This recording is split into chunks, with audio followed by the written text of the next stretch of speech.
Hello everyone, कैसे हो आप लोग। आई होप आप लोग बहुत अच्छे होंगे। तो आज हम इस वीडियो में डिस्कस करेंगे मृदा यानी मिट्टी। ये टॉपिक है क्लास 7 का। तो चलिए बिना टाइम वेस्ट किए हम आगे बढ़ते हैं और सबसे पहले जानते हैं मृदा की परिभाषा क्या होती है। मृदा अथवा मिट्टी पृथ्वी की सबसे ऊपरी परत होती है। मिट्टी का निर्माण टूटी चट्टानों के छोटे महीन कणों, खनिज, जैविक पदार्थों, बैक्टीरिया आदि के मिश्रण से होता है। मिट्टी की कई परतें होती हैं, यानी मिट्टी मृदा अथवा मिट्टी पृथ्वी की सबसे ऊपरी परत है। मतलब हमारे पृथ्वी के ऊपर जो सबसे ऊपरी परत होती है हम उसे ही मिट्टी बोलते हैं। इसका निर्माण कैसे होता है? छोटे महीन कणों से, चट्टानों के, खनिज से, जैविक पदार्थों से, बैक्टीरिया से। ठीक है, इन सभी चीज़ों का मिश्रण क्या होता है? मिट्टी होती है। मिट्टी में कई परतें होती हैं। सबसे ऊपरी परत में छोटे मिट्टी के कण होते हैं। मतलब मिट्टी की कई लेयर्स होती हैं। तो सबसे ऊपरी परत में क्या होता है? छोटे मिट्टी के कण होते हैं, गले हुए पौधे होते हैं और जीवों के अवशेष होते हैं। यह परत फसलों की पैदावार के लिए महत्वपूर्ण होती है। मतलब जो सबसे ऊपरी परत होती है फसलों की पैदावार के लिए ये महत्वपूर्ण होती है। कैसे होती है? जो सड़े गले पौधे होते हैं, जीवों के अवशेष होते हैं, वो मिट्टी को न्यूट्रिशन देते हैं और जो भी पौधे उस मिट्टी में लगे होते हैं उन उस न्यूट्रिशन को लेकर जल्दी जल्दी ग्रोथ करते हैं। ठीक है, तो इसी तरह जो फसलों की पैदावार होती है उसके लिए यह ऊपरी परत बहुत ही महत्वपूर्ण होती है। चलिए आगे बढ़ते हैं और देखते हैं अगला क्या है। मृदा मिट्टी सबसे महत्वपूर्ण प्राकृतिक संसाधनों में से एक है। यह पादपों की जड़ों को दृढ़ता से थामे रखकर तथा उन्हें जल और पोषक तत्वों की आपूर्ति करके उनकी वृद्धि में सहायता करती है। मृदा क्या करती है? ये प्राकृतिक संसाधनों में से एक इम्पॉर्टेंट है। मतलब हम पिछले वीडियो में डिस्कस कर चुके हैं कि प्राकृतिक संसाधन क्या क्या होते हैं। तो उन्हीं प्राकृतिक संसाधनों में से जो मृदा होती है और मिट्टी होती है वो एक इम्पॉर्टेंट महत्वपूर्ण प्राकृतिक संसाधन है। यह पादपों की जड़ों को दृढ़ता से थामे रखती है। मतलब हम मिट्टी में जो भी पौधे लगाते हैं तो वो मिट्टी क्या करती है? उस पौधे को मजबूती से थामे रखती है, पकड़े रहती है। ओके, उन्हें जल और पोषक तत्वों की आपूर्ति करके उनकी वृद्धि करने में सहायता करती है। कैसे? और मिट्टी क्या करती है? जो पौधे उनमें लगे होते हैं उनको जल और पोषक तत्व एक्स्ट्रा न्यूट्रिशन देकर उनकी वृद्धि में सहायता करती है। यह अनेक जीवों का आवास है। यह अनेक जीवों का आवास कैसे है? आप उदाहरण से समझते हैं। केचुआ, आप सभी ने केचुए को मिट्टी में देखा होगा। वो कहाँ रहता है? वो मिट्टी में ही रहता है। मतलब केचुए का आवास कहाँ है? मिट्टी में है। छोटे मोटे कीड़े मकोड़े देखे होंगे, उनका आवास कहाँ है? मिट्टी में है। यानी जो मिट्टी है वो कई छोटे मोटे जीवों का आवास भी है, घर भी है। कृषि के लिए मृदा अनिवार्य है। अब कृषि करने के लिए मृदा काफ़ी इम्पॉर्टेंट है। अगर कृषि करनी है तो मिट्टी तो चाहिए ही। बिना मिट्टी के क्या कृषि पॉसिबल है? फार्मिंग पॉसिबल है? नहीं। तो कृषि करने के लिए मृदा अनिवार्य है। और कृषि हम सबको भोजन, कपड़ा और आश्रय प्रदान करती है। मतलब कृषि करने के लिए क्या इम्पोर्टेंट है? मृदा। और कृषि हमारे हमारे जीवन में कैसे इम्पोर्टेंट है? कृषि से ही हम भोजन, कपड़ा और आश्रय प्रदान करते हैं। मतलब अगर मृदा ना हो तो कृषि ना होगी और कृषि नहीं होगी तो हमें भोजन, कपड़ा, आवास कैसे प्राप्त होगा? ओके, आप लोग को समझ में आ रहा है? क्लियर हो रहा है? मिट्टी के ये इम्पोर्टेंस हैं कि कैसे हमारी लाइफ में इम्पोर्टेंट है। ओके, आगे बढ़ते हैं। अतः मृदा हमारे जीवन का अभिन्न भाग है। पहली वर्षा के बाद मृदा की सौंधी गंध सदैव ताजगी भर देती है। हम सभी ने देखा है, हम सभी ने महसूस किया है कि जैसे ही वर्षा की पहली बूंदें धरती पर पड़ती हैं तो धरती की मिट्टी सौंधी सौंधी खुशबू देने लगती है। तो आप सभी इसको महसूस करिए और एक्सपीरियंस करिए। चलिए नेक्स्ट देखते हैं। मृदा परिच्छेदिका। मृदा अनेक परतों से बनी होती है। ठीक है, हम सभी जानते हैं कि मृदा अनेक परतों से बनी होती है। यह जानने के लिए कि ये परतें किस प्रकार व्यवस्थित हैं हम एक क्रियाकलाप करेंगे। ठीक है, क्रियाकलाप देखेंगे। थोड़ी सी मृदा लीजिए। ठीक है, हमने थोड़ा सा मृदा लिया। ढेलों को अपने हाथ से तोड़कर एक चूर्ण बनाइए। मतलब जो मिट्टी होगी वो सॉलिड फॉर्म में है, तो उसको अब तोड़कर उसका एक पाउडर बना लीजिए। अब 3/4 जल से भरा कांच का एक गिलास लीजिए, उसमें कुछ मुट्ठी भर मृदा मिला दीजिए। 3/4 ग्लास पानी से भरा एक ग्लास लेंगे और उसमें एक मुट्ठी मिट्टी उठाकर डाल देंगे। अब किसी छड़ से अच्छी तरह हिलाएंगे और जिससे कि जो मृदा है वो पानी में अच्छी तरह डिज़ोल्व और मिल जाए। अब इसे कुछ देर ऐसे ही रख देंगे। अब इसको बिना टच किए, बिना उसको डिस्टर्ब किए एक जगह रख देंगे कुछ देर के लिए। चित्र दिया हुआ है, नेक्स्ट में देखेंगे हम। पहले पैराग्राफ पढ़ लेते हैं। अब कुछ समय के बाद ग्लास के पानी को देखिए और निम्नलिखित प्रश्नों का उत्तर दीजिए। आप ये क्रियाकलाप घर पर भी कर सकते हैं। तो अब जब आप करेंगे तो आपको ग्लास को पानी को देखना है और उसके कुछ क्वेश्चंस हैं और आपको उसके आंसर देना है। सबसे पहले किस क्वेश्चन का आंसर देंगे? क्या आपको ग्लास में विभिन्न आमाप साइज, आमाप मतलब साइज होता है, के कणों की परतें दिखाई देती हैं? तो क्या आप बताइए जल्दी कि क्या आपको ग्लास में डिफरेंट साइज के कण दिख रहे हैं? अगर दिख रहे हैं तो आप उसका एक चित्र बनाइए, डायग्राम बनाइए। सेकंड क्वेश्चन क्या है? क्या जल में कुछ मृत अथवा सड़ी गली पत्तियों के टुकड़े अथवा जंतु अवशेष तैरते दिखाई दे रहे हैं? तो जल्दी बताइए देखकर कि क्या आपको दिखाई दे रहे हैं। अगर दिखाई दे रहे हैं तो आप उसको भी डायग्राम में मेंशन कीजिए। अब देखते हैं, मृदा में उपस्थित सड़े गले जैव पदार्थ ह्यूमस कहलाते हैं। ये परीक्षा में काफ़ी बार पूछा गया है और अक्सर पूछा जाता है कि ह्यूमस क्या होता है। तो हमें समझना होगा डिटेल से कि ह्यूमस क्या होता है। मृदा में उपस्थित सड़े गले जैव पदार्थ ही ह्यूमस कहलाते हैं। यानी जो भी मिट्टी में सड़े गले, यानी जो घर से वेस्ट निकल रहा है और कोई जीव मर जा रहा है, हम उसको ज़मीन पे फेंक दे रहे हैं, तो वो सारी चीज़ें जब सड़ गल जाती हैं कई सालों बाद तो किस फॉर्म में बदल जाती हैं? ह्यूमस। ठीक है, तो मृदा में उपस्थित सड़े गले जैव पदार्थ ह्यूमस कहलाते हैं। नेक्स्ट, आप शायद जानते होंगे कि पवन, जल और जलवायु की प्रक्रिया से सैल चट्टानों के टूटने पर मृदा का निर्माण होता है। अब देखते हैं कि मृदा का निर्माण होता कैसे है। जब भी तेज हवा, जल या जलवायु की क्रिया में चेंज होता है, मतलब इन्वायरमेंट में, क्लाइमेट में चेंज होता है, तो जो चट्टानें होती हैं वो टूटती हैं और इसी से मृदा का निर्माण होता है। ठीक है, यह प्रक्रम अपक्षय कहलाता है। तो अपक्षय क्या कहलाता है? अगर क्वेश्चन पूछा जाए कि अपक्षय क्या कहलाएगा, तो आप आंसर देंगे कि जब पवन, जल और जलवायु की क्रिया से सैल यानी चट्टानों के टूटने पर मृदा का निर्माण होता है, तो इस प्रक्रिया को अपक्षय कहते हैं। कृषि मृदा की प्रकृति उन सैलों पर निर्भर करती है जिनसे इनका निर्माण हुआ है। ठीक है, ये तो हमें समझ में आ रहा है कि जब जिस चट्टान से जो भी मृदा बनेगी, हाँ, उस मृदा में उस चट्टान के ही गुण होंगे। तो यानी इस मृदा की प्रकृति उन्हीं सैलों पर निर्भर करेगी जिससे उनका निर्माण हुआ है, और यह उन वनस्पतियों की किस्मों पर भी निर्भर करेगी जो इसमें उगते हैं। और इसमें क्या निर्भर करेगा कि वो वनस्पतियाँ और की किस्में, मतलब वो वनस्पतियों वो के टाइप जो इसमें उगते हैं उनमें भी निर्भर करेगा। आई होप आपको ये क्लियर हुआ होगा कि अपक्षय क्या होता है, ह्यूमस क्या होता है। तो मृदा में उपस्थित सड़े गले जैव पदार्थ ह्यूमस कहलाते हैं, और अपक्षय क्या होता है? पवन, जल और जलवायु की क्रिया से चट्टानों के टूटने पर मृदा का निर्माण होता है। इस क्रिया को अपक्षय कहते हैं। चलिए नेक्स्ट देखते हैं।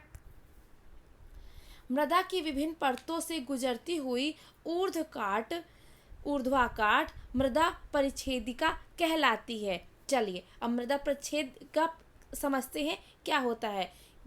मृदा की विभिन्न परतों से गुजरती हुई, मतलब मृदा की जो डिफरेंट लेयर हैं उसके ऊपर से गुजरती हुई ऊर्ध्वाकाट मतलब एक सीधी लाइन मृदा परिच्छेदिका कहलाती है। प्रत्येक परत स्पर्श रंग, गहराई और रासायनिक संगठन में भिन्न होती है। यानी जो मृदा की लेयर होती हैं वो हर लेयर अलग अलग रंग, गहराई और रासायनिक यानी उसमें जो रासायनिक चीज़ें होती हैं वो अलग अलग होती हैं। ये परतें स्तंतर स्थितियाँ कहलाती हैं। ये परतें क्या कहलाती हैं? संस्तर स्थितियाँ कहलाती हैं। हम समांतर मृदा की सबसे ऊपरी परत देखते हैं, उसके नीचे वाली परतों को तो देख ही नहीं पाते। ठीक है, यदि हम हाल ही में खोदी गई खाई के पार्श्व भाग को देखें तो हमें मृदा की परतें भी दिखाई देंगी। अगर हम किसी बहुत गहरी खाई को देखें तब हमें जाके दिखेंगी कि मृदा की कितनी लेयर हैं। ठीक है, ऐसी स्थिति में हम उस स्थान के मृदा परिच्छेदिका का भी प्रेक्षण कर सकते हैं। जब हमें मृदा की सारी लेयर दिखेंगी तब हम मृदा की प्रतिच्छेदिका का भी प्रक्षेपण कर सकते हैं। मृदा प्रतिच्छेदिका को कुएं की खुदाई करते समय अथवा किसी इमारत की नींव खोदते समय भी देखा जा सकता है। मतलब मृदा प्रतिच्छेदिका कहाँ कहाँ देखा जा सकता है? जहाँ पर भी उसकी सारी लेयर्स, मृदा की सारी परतें दिखती हैं, वहीं पर मृदा प्रतिच्छेदिका को देखा जा सकता है। ठीक है, इसे पहाड़ों पर, सड़कों के किनारे अथवा नदियों के खड़े किनारों पर भी देखा जा सकता है। ठीक है, सबसे ऊपर वाली संस्तर स्थिति समांतर गहरे रंग की होती है। यानी सबसे ऊपर की जो परत होती है वो डार्क कलर की होती है, क्योंकि यह ह्यूमस और खनिजों से समृद्ध होती है। ऐसा क्यों होता है? सबसे ऊपरी परत डार्क क्यों होती है? क्योंकि इसमें ह्यूमस और खनिज यानी मिनरल्स बहुत होते हैं।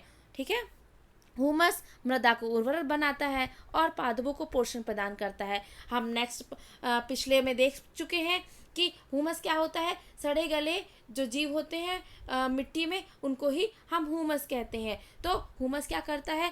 मृदा को उर्वर बनाता है। मतलब मृदा को उर्वर बनाना मतलब अगर उस ह्यूमस वाली मृदा को हम किसी पौधे में, ह्यूमस में, मिट्टी में कोई पौधा लगा रहे हैं तो वो ज़्यादा तेज़ी से ग्रो करेगा, ज़्यादा तेज़ी से बढ़ेगा। हाँ, और पादपों को पोषण प्रदान करता है। यह परत समांतर, मृदु, संरंध्र और अधिक जल को धारण करती है। इसे शीर्ष मृदा अथवा ए संस्तर स्थिति कहते हैं। इस ह्यूमस वाली परत को क्या कहते हैं? शीर्ष मृदा अथवा ए संस्तर स्थिति।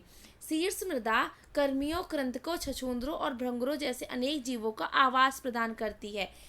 तो हम पहले ही जान चुके हैं कि मिट्टी में अनेक जीवों का आवास होता है। तो शीर्ष मृदा में किसका किसका आवास होता है?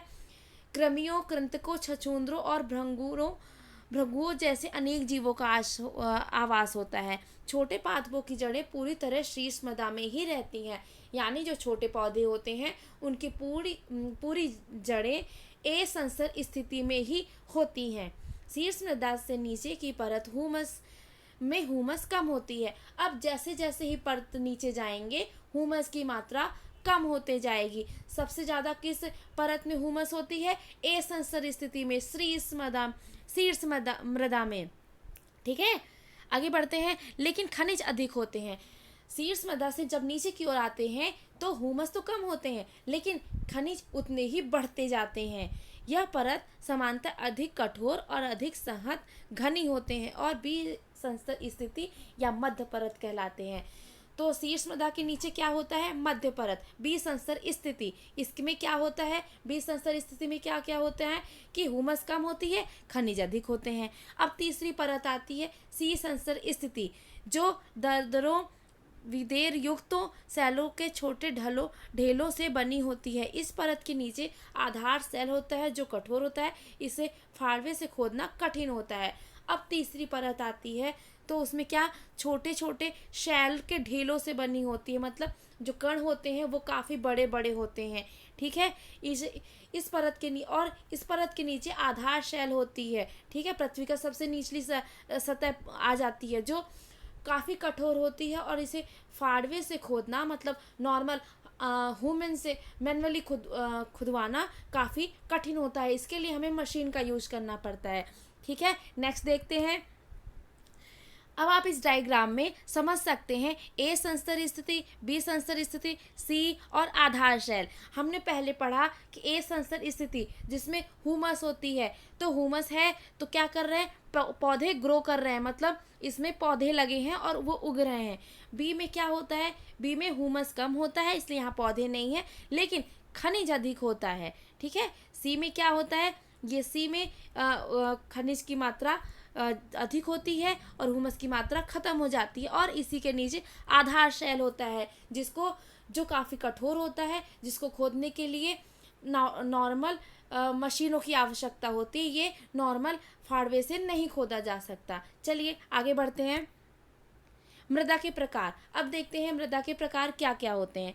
जैसे कि आप सभी जानते हैं, सैलों के अपक्षय से विभिन्न पदार्थों के छोटे छोटे कण निर्मित होते हैं। इनमें बालू और चिकनी मिट्टी सम्मिलित हैं। किसी मृदा में बालू और चिकनी मिट्टी का अनुपात उस मूल सेल पर निर्भर करता है जिससे उसके कण बनते हैं। सेल कणों और ह्यूमस का मिश्रण मृदा कहलाता है।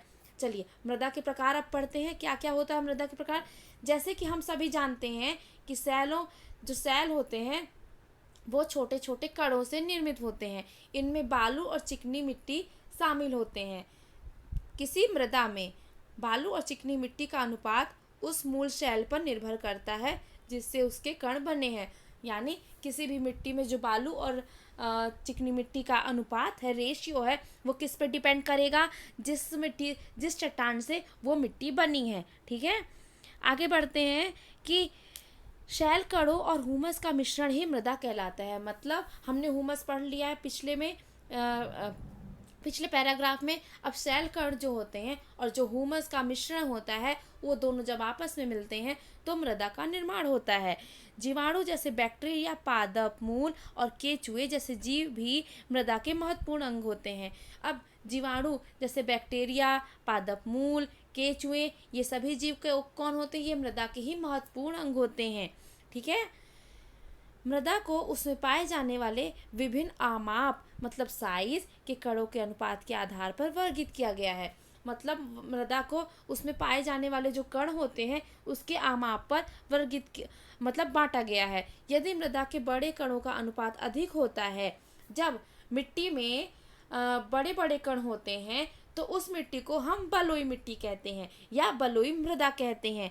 यदि बारीक कण होते हैं, सूक्ष्म साइज के कण होते हैं, तो हम उन्हें मृदा कहते हैं। यदि बड़े और छोटे कणों की मात्रा लगभग समान होती है, मतलब बड़े कण हैं और छोटे कण भी इक्वल क्वांटिटी में है, से बराबर हैं, तो हम ऐसी मिट्टी को क्या कहेंगे, दुमटी मृदा, दुमटी मिट्टी। अतः मृदा का वर्गीकरण बलुई, दुमटी और मृण्मय के रूप में किया जा सकता है। मतलब मृदा के नॉर्मल कितने प्रकार हो गए, बलुई, दुमटी, मृण्मय। ठीक है। बलुई में क्या होता है, बड़े बड़े कण होते हैं। दुमटी में क्या होता है, बड़े और छोटे दोनों मिक्स होते हैं। और मृण्मय में क्या होता है कि सिर्फ छोटे छोटे बारीक कण होते हैं। ठीक है। आगे बढ़ते हैं। मृदा के कणों के आमाप का उसके गुणों पर बहुत महत्वपूर्ण प्रभाव होता है।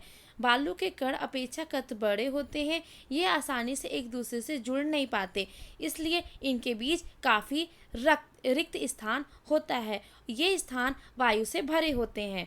अतः हम कह सकते हैं कि बालू सुवातित होती है। बालू के कणों के बीच के स्थान को जल की निकासी तेजी से हो जाती है।